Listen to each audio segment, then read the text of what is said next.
ఎన్ gold మీ విశ్వసనీయ ఆత్మీయ నేస్తం.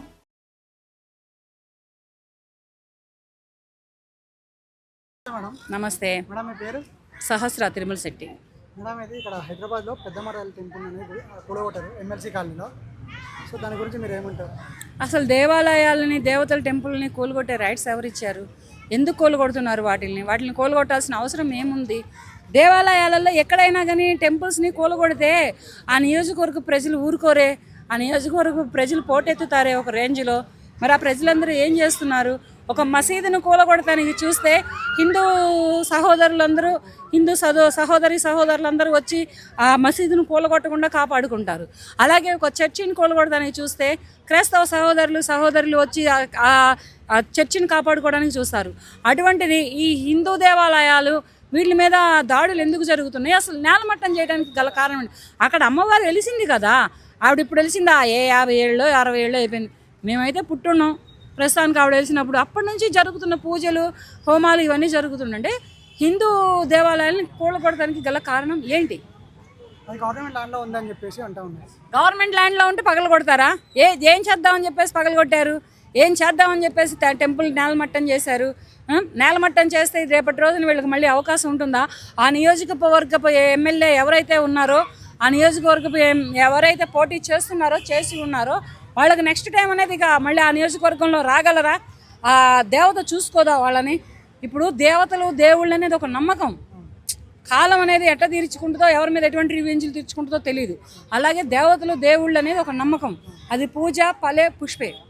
పుష్పం పెట్టి పూజిస్తే ఫలితం వస్తుంది, కాయ పెట్టి పూజిస్తే ఫలితం వస్తుంది. అంతేగాని దేవతల టెంపుల్ని పడగొడతాం మాత్రం ఇది చాలా అన్యాయం. ఇది హైడ్రా కింద వచ్చిందని నేను కూడా విన్నాను. మరి ఆ ప్లేస్లో ఇంకో ప్లేస్లో ఎలా ఇస్తారు? ఆ ప్లేస్లోనే మీరు చూసుకోవచ్చు కదా. ఇంకో ప్లేస్ ఇద్దామంటున్నారు కదా, ఆ ప్లేస్లోనే మీరు ఇదేదో ఈ కార్యక్రమాలయ్యా చూసుకోవచ్చు కదా. ఉన్న టెంపుల్ని నేలమట్టం చేయాల్సిన అవసరం ఏముంది? ఇది సీఎం రేవంత్ రెడ్డి గారి దాకా వెళ్ళిందా? తెలిసి కూడా పగలగొట్టారులే అని ఊరుకున్నారా? లేకపోతే 5 ఏళ్లే కదా మనం ఉండేది, తర్వాత ఎవరు వస్తే మనకేంటి అని ఏమైనా ఈ చిన్న స్ట్రీట్ లీడర్సే కానీ, ఈ ఎమ్మెల్యేలే కానీ, ఈ ఎంపీలే కానీ ఏమన్నా ప్లాన్స్ ఏమైనా వేసుకుంటున్నారా? ఇంకో క్వశ్చన్, పవన్ కళ్యాణ్ గారు సనాతన ధర్మం అని పోరాడుతున్నారు కదా, అలాంటిది తన పక్క రాష్ట్రంలోనే తెలంగాణలోనే ఒక గుడి మీద ఎంత దాడి జరిగింది, మరి ఆయన ఎందుకు ఇప్పటివరకు స్పందించలేదు? తెలియలేదేమో. పవన్ కళ్యాణ్ తెలియలేదేమో. న్యూస్ చూసే టైం ఉందో లేదో తెలిస్తే ఎవరు స్పందించకుండా ఉండరాయా? బీజేపీ మాజీ ఎమ్మెల్యేగా పోటీ చేసిన ఒక ఆవిడ కూడా అందులో పాల్గొంది కదా. అంటే ఆవిడ తెలంగాణ నియోజకవర్గ సభ్యురాలు కదా, కరాడ కళ్యాణి గారు. మాధవి లత గారు తెలంగాణకి సంబంధించిన మనిషి. విడిపోయినాయి కదా. ఎందుకు చూడరు? చూడబట్టే కదా విడిపోయింది. చూడబట్టే కదా ఆత్మాహుతులు దాడులు జరిగినాయి. చూడబట్టే కదా స్టూడెంట్లు పెట్రోల్ పోసుకొని తగలబట్టుకున్నారు. చూడబట్టే కదా ఇదంతా జరిగి ఒక 9-10 ఏళ్ల క్రితం తెలంగాణ రాష్ట్రం, ఆంధ్రప్రదేశ్ రాష్ట్రం విడిపోయి ఇదైపోయింది. పవన్ కళ్యాణ్ గారు ఏమన్నారు? ఎక్కడ హిందూ ధర్మానికి అన్యాయం జరిగినా నేను వెళ్ళి పోరాడతానన్నారు. వస్తారాగు ఆయన ఎక్కడున్నారో ఖాళీ లేదా? నెల వరకు అవ్వలేదు. ఇప్పుడు ఆ దేవాలయం గురించి బయటకు వస్తుంది. నెలలు అయిపోయినాయి, సంవత్సరాలు అయిపోయినాయి. నువ్వు మాట్లాడమాక. నీ ఇంటి అడ్రస్ ఇప్పించి మరీ కొట్టిస్తాను నేను. జాగ్రత్తగా ఉండు. పోతే వస్తారు తెలుస్తుంది. వస్తారు. పవన్ కళ్యాణ్ గారు తెలుస్తుంది. లేదంటే ఖాళీగా లేరేమో. తెలిస్తే ఎమ్మటనే స్పందిస్తారు.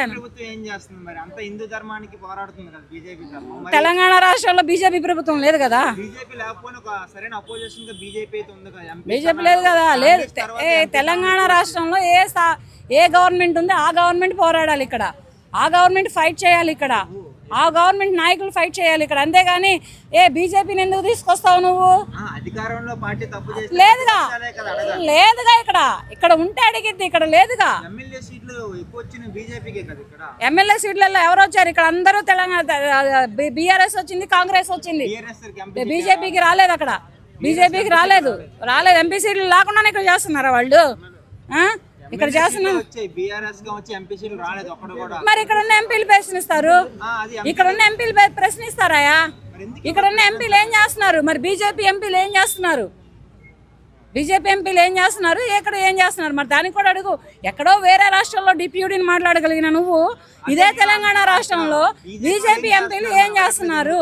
అటువంటి సనాతన ధర్మాన్ని ఎందుకు కూలగొడుతుండంటే సైలెంట్గా ఊరుకుంటున్నారు. ఎలక్షన్స్ లేవని అందరు లైట్ తీసుకుంటారు. ఎందుకు లేదు, జూబ్లీహిల్స్లో ఇప్పుడు ఆయన చనిపోయారు కదా మాగంటి గోపీనాథ్ గారు, పెడతారు కదా ఎలక్షన్స్ పెడతారు కదా, ఆ ఎలక్షన్లో వస్తారు కదా, ఎవరు వస్తే వాళ్ళు చూసుకుంటారు అప్పుడు.